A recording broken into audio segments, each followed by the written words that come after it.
Hello Nigeria, this is TLS, the Lola Show, and I am Lola Sanusy. This show is designed to entertain and throw light on certain issues in our society, as well as stirring social consciousness. Today we'll be exploring our series of fascinating topics from our archive. Our topic is cancer. Yes, we have purposely chosen this topic to create more awareness and to reach out to government to find out what they're doing about this dreaded disease. Cancer is known to be an uncontrolled growth of abnormal cells anywhere in the body. Surprisingly, there are over 200 types of cancer. The most common ones are prostate, lung, leukemia, and breast cancer. According to the World Health Organization, this dreaded capital C is the leading cause of death worldwide. Nigeria alone is estimated to have 350,000 newly diagnosed cases annually, which further stated will increase to about 500,000 by the year 2020 if not properly attended to. In other countries, survival rates are climbing. So what is happening to Nigeria? Our research team went out to do some findings, and they got to know the lack of equipment and support from government, poverty, poor treatment centers, few screening centers, late detection, and poor awareness are the main cause of it. Watch this.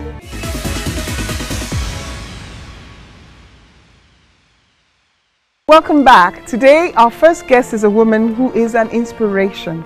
She is an author, a motivational speaker, and an executive recruiting consulting firm in America. She has gone beyond her status to writing a book titled Chronicles of a Cancer Survivor. When I first heard her story, I was mute, but surprisingly, she herself felt like saying hello. I am good. And I decided to bring her on the show. Please join me as I welcome Mrs.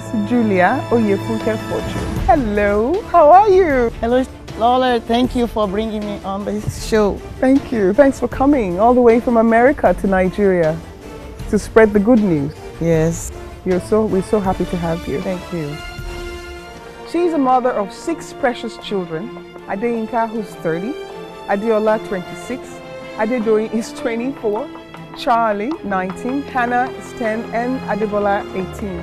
With all these children, you're expected to be a grandmother real soon. I'm already a grandmother. A grandma? My grandson is 3 years old. Okay. I just don't look it. You look fantastic. Thank you. For the story you're about to tell us. It's been an inspiration, and I bet Nigeria can't wait to hear this story. About a month ago, Professor Lola Show said at the cancer program held at Unikan, I quote, "Cancer is very much with us today. One feels it, you read it, and almost touches it. This has been infused into the bloodstream of this country." Julia, from your experience of the big dreaded C, what do you have to tell us?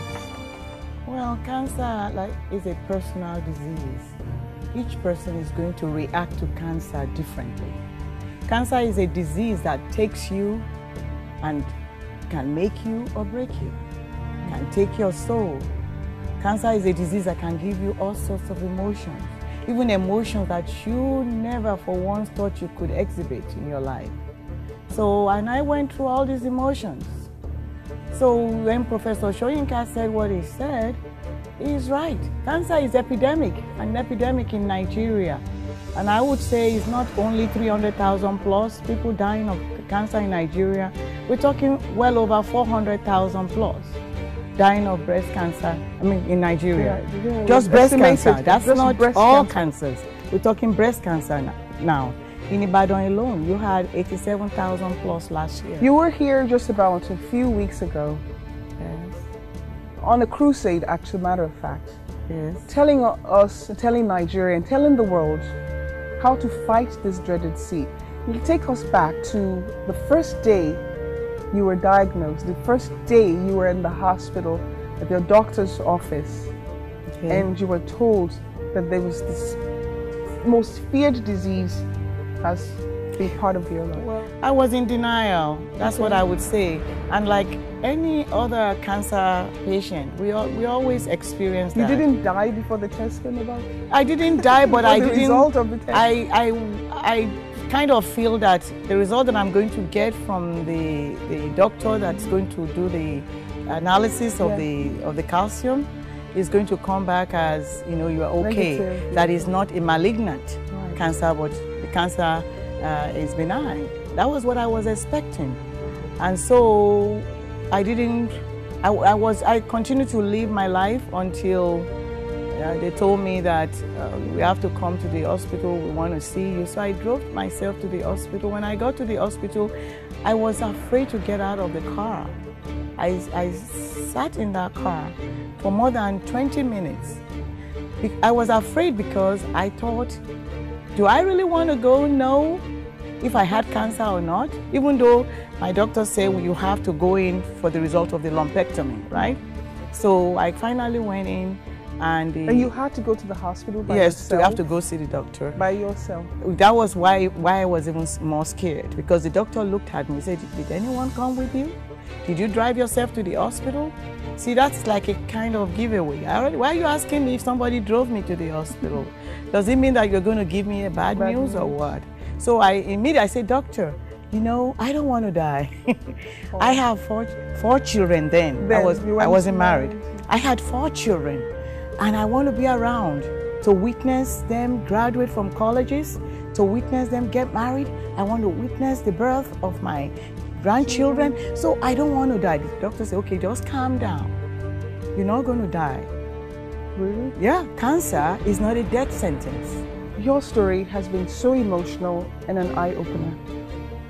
I believe the audience out there will want to know more about it, but that will be when we return from this break. This is TLS. Cancer is a disease that takes you and can make you or break you, can take your soul.